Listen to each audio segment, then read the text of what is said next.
دليل قوله تعالى بسم الله الرحمن الرحيم وقال رجل مؤمن من آل فرعون يكتم إيمانه. إذا المصريين كانوا مؤمنين وموحدين ولكن كانوا يكتمون إيمانهم خوفا من الملك والكهنة.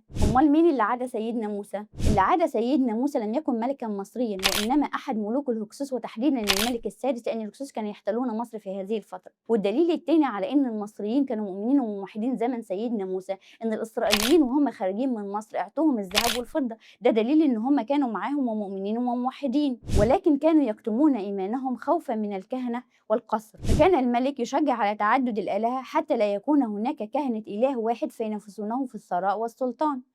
أما الكهنة أيضا يشجعون على تعدد الآلهة حتى يحصلون على المزيد من القرابين التي تقدم لهذه الآلهة التي تتمثل في الذهب والفضة والمحاصيل الزراعية. حتى هذه الآلهة اللي كان الكهنة بيدعون الشعب لعبادتها ما هي إلا صور الأنبياء.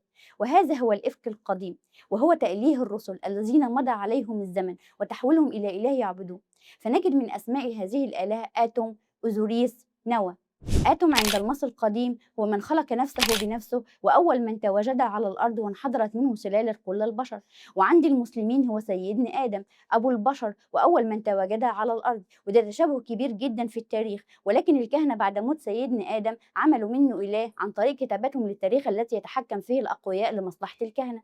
أما أوزوريس فهو عند المصري القديم أول من علم الكتابة بالقلم ولبس المخيط وعرف التقويم الشمسي وتقسيم فصول السنة، وده يتنسب لسيدنا إدريس النبي المصري. أما نوح فمعروف عند المصري القديم بأنه إله الفيضان ومنقذ البشر، وده أيضا يتنسب لسيدنا نوح.